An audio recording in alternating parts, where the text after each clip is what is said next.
Hello guys, അപ്പോൾ ഇന്നത്തെ special നമ്മുടെ ചിക്കൻ മന്തിയാണേ.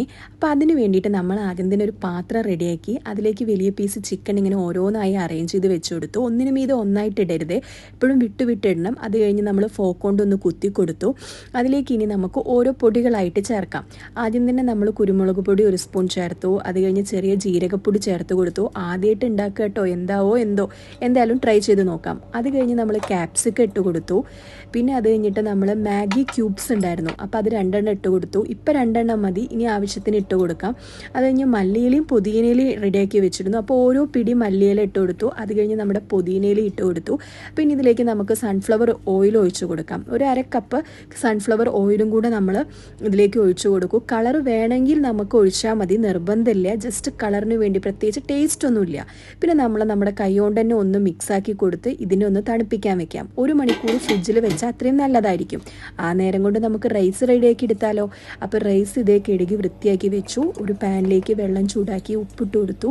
ഗ്രാമ്പൂ, കറുവപ്പട്ട, ഏലക്കായ, ഉണക്ക നാരങ്ങ ഇട്ട് കൊടുത്തു കേട്ടോ. അത് കഴിഞ്ഞ് നമ്മൾ തിളച്ച് വന്നപ്പോഴേക്ക് ഓയിൽ ഒഴിച്ച് കൊടുത്തു. അത് ഞാൻ അരി ഇട്ട് കൊടുത്തു. അരിനെ കുറച്ചൊന്ന് ഇളക്കി വിട്ടു. അരി കട്ട പിടിക്കാതിരിക്കാൻ ഓയിൽ ഒഴിച്ചു. അതിനെ അടച്ചു വെച്ചു. ഒരു 30 മിനിറ്റ്സ് കുക്ക് ചെയ്തു. ബാസ്മതി റൈസ് ആയിരുന്നേ. അപ്പോഴേക്കും നമ്മുടെ ചിക്കനെ നമ്മൾ പുറത്തെടുത്തു. ഒരു 3 to 5 മിനിറ്റ്സ് ഒന്ന് ബോയിൽ ചെയ്യാൻ, തണുപ്പ് മാറാൻ വേണ്ടിയിട്ട്.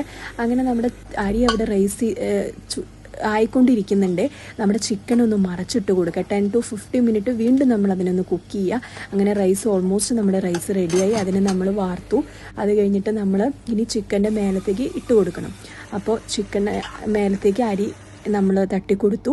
അതിലേക്ക് നമ്മൾ മഞ്ഞൾപ്പൊടി വെള്ളത്തിലാക്കിയിട്ട് ഒന്ന് കളറിന് വേണ്ടി ഒഴിച്ചു കൊടുത്തു. പിന്നെ ഇതേ പച്ചമുളക് നമ്മൾ അറേഞ്ച് ചെയ്തു. പിന്നെ നമുക്ക് ദമ്മിടാൻ വേണ്ടി കരി എടുക്കണമായിരുന്നു. അതിൽ ഓയിൽ ഒഴിച്ചിട്ട് ഒന്ന് ബോയിൽ ചെയ്ത് കൊടുത്തു. പിന്നെ ഇതേ സിൽവർ ഫോയിലിൽ കവർ ചെയ്ത് കൊടുത്തു. ഒരു 10 മിനിറ്റ് കഴിഞ്ഞപ്പോൾ നമ്മൾ അതിനെ തുറന്ന് നോക്കി. അടിപൊളി മണമായിരുന്നു കേട്ടോ. പിന്നെ അങ്ങനെ നമ്മൾ അതിനൊന്ന് ചെറുതായിട്ട് ഇളക്കി വിട്ടു. അത് കഴിഞ്ഞ് നമ്മൾ പ്ലേറ്റിലേക്ക് സെർവ് ചെയ്യാൻ പോവുക. നല്ല അടിപൊളി മണമായിരുന്നു കേട്ടോ. നല്ല ടേസ്റ്റും ഉണ്ടായിരുന്നു. അപ്പോൾ എല്ലാവരും ഇതൊന്ന് ട്രൈ ചെയ്ത് നോക്കണേ.